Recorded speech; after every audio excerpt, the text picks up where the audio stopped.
J'encode les énergies divines choisies pour vous par la source divine dans mes tableaux et vos objets afin qu'elles vous accompagnent partout chaque jour dans votre voyage. Et aujourd'hui, je vais vous parler d'êtres lumineux et discrets, les Devas, et parmi eux, d'une catégorie bien connue, les élémentaux. Les Devas sont des êtres de lumière, le mot vient de sanskrit et signifie littéralement être brillant, donc être lumineux.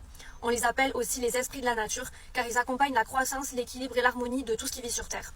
Les Devas évoluent dans d'autres plans vibratoires, ils n'ont pas de forme physique, mais leur énergie est partout autour de nous.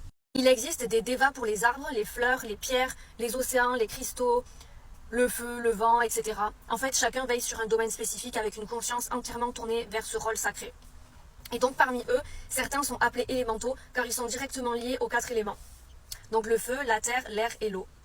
Et donc, il y a les Devas de la terre, donc les gnomes, les lutins, les trolls, qui veillent à la stabilité, à l'ancrage et à la solidité intérieure. Par exemple, les gnomes, ils travaillent avec les racines, les pierres et les cristaux, et ils aident à retrouver un lien profond à la terre. Il existe les Devas des eaux, donc les ondines, les naïades et les nymphes, connues, qui incarnent la douceur, la purification et la fluidité émotionnelle.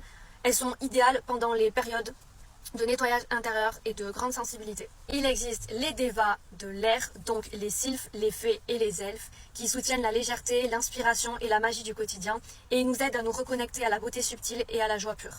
Et il existe les Devas de l'élément feu, donc les salamandres, qui sont très puissantes et qui sont liées à la transmutation, à l'illumination et à l'éveil.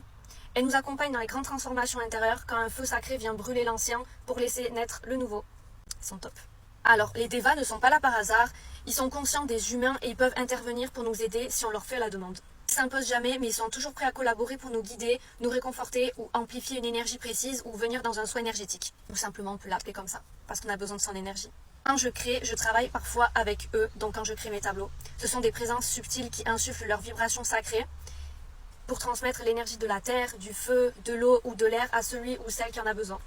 Les Devas font partie des présences qui peuvent être appelées par la source divine quand j'encode mes tableaux ou vos objets. Donc si toi aussi tu veux intégrer tes énergies spécialisées dans un objet ou dans un bijou qui te tient à cœur, le lien est dans ma bio dans Bénédiction divine.